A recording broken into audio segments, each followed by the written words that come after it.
இடைத்தேர்தலில் நிற்கும் சீமான் வன்னியரசுக்கு கொடுத்த பதிலடி எனும் தலைப்பில் தான் இந்த காணொலியை நம்ம தெளிவாக காண இருக்கோம். நாம் தமிழர் கட்சியுடைய தலைமை ஒருங்கிணைப்பாளர் செந்தமிழன் சீமான் அவர்கள் இன்றைய தினம் திருப்பூர் வந்து இறங்கியிருக்காரு.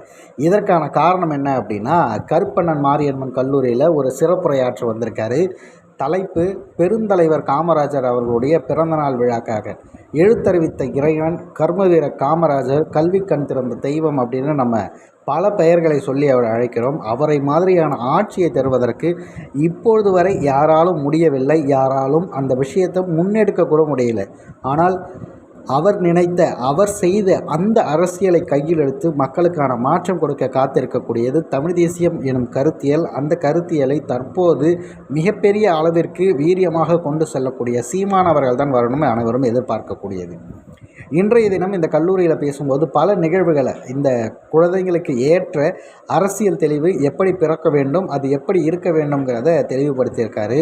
கூடவே எப்படியாவது ஜெயித்து விடு அப்படின்னு அனைவரும் எனக்கு சொல்லுவது கேட்கிறது. இம்முறை இடைத்தேர்தலில் போட்டியிடுவது உறுதி அப்படிங்கிற மாதிரி அண்ணன் சீமான் அவர்கள் நிற்கிறாங்க. எந்த தொகுதி, எப்போ நிற்க போகிறாரு, என்ன நடக்க போகுதுங்கிறதெல்லாம் அது தேர்தல் தேதி அறிவிக்கட்டும். அதன் பிறகு என்ன நடக்குது அப்படிங்கிறத அனைவரும் பேசலாம். ஆனால் அதற்குள்ளே எக்கச்சக்க பொருள்கள், அதுவும் பார்த்திங்கன்னா இப்போ அமைச்சராக இருக்கக்கூடிய ஒரு நபர் வன்னியரசு அவர்கள் வெளிப்படையாக வந்து சீமான் அவர்களை பொது வேட்பாளராக நிறுத்துகிறாங்கிற மாதிரியான ஒரு விஷயத்தை முன்வைக்கிறார். அது ஒரு பொய் புரட்ட செய்தி அப்படிங்கிறது அனைவருக்கும் தெரியும். எந்த இடத்திலும் அதற்கான ஒரு துளி நகர்வும் நடக்கவே இல்லை.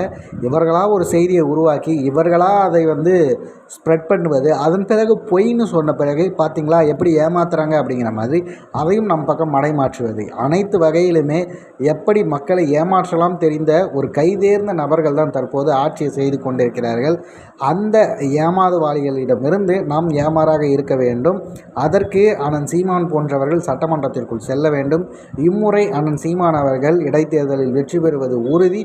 அதற்காக உழைக்க நாம் காத்திருக்கிறோம். அந்த வேலையை சரியாக செய்தால் போதும், சட்டமன்றம் அதிரும்.